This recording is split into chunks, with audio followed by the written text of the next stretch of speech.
Setidak baiknya orang, sejahat-jahatnya orang, kalau dia kena musibah disebabkan oleh orang lain, dia akan bilang tuh, biar Tuhan yang membalasnya. Biarin tuh, rasain biar orangnya kena karma. Tungguin aja karmanya. Tungguin tuh karma. Ada nggak orang yang kita tungguin karmanya, tapi hidupnya malah lebih senang daripada kita? Ada kan? Nah itu. Sesungguhnya sifat manusia itu ada dua. Yang pertama, nggak mau introspeksi. Kalau ada kesalahan, kegagalan, musibah yang menimpa dirinya, selalu nyalahin orang lain. Nggak pernah mau introspeksi. Jadi kalau buat diri dia tuh, ngerasanya ini ujian biasa aja.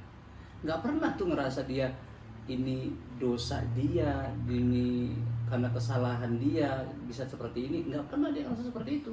Tapi kalau dia ngelihat orang yang dia nggak senengin kena musibah, baru dia bilang karma is real. Seperti itu biasanya orang, nggak pernah mau introspeksi dirinya. Dan yang kedua adalah sifat introspeksi. Ini orang yang selalu merasa dirinya salah ketika ada kejadian, walaupun itu bukan dirinya sendiri yang melakukannya. Jadi orang yang kedua ini, kalau ada musibah yang menimpa dirinya, dia selalu mikir tuh, dosa apa ya, kesalahan apa ya yang pernah gue lakuin sampai seperti ini kejadiannya.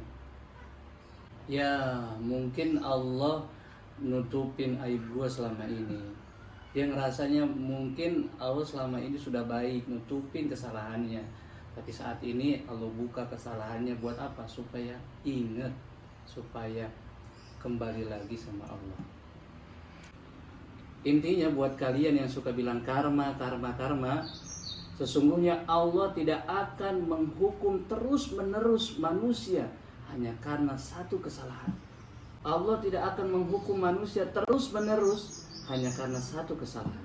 Jadi kalau kita ngerasa ada orang yang zalim sama kita, jangan kita tungguin karmanya. Karena penilaian Allah beda dengan penilaian makhluknya.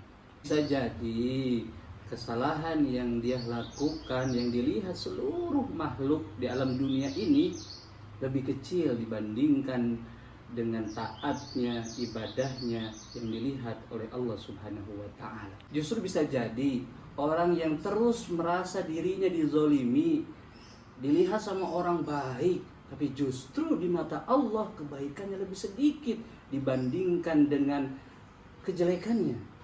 Mungkin dia ria, sombong, suuzon sama orang, berprasangka jelek terus terhadap orang lain. Kita kan nggak tahu. Allah yang mencatat dengan rapi amal ibadah kita. Ma yalfidu min qaulin illa ladaihi raqibun wa atidun. Tidak ada satu perkataan pun, perbuatan pun yang tidak dicatat oleh malaikat raqib dan atid.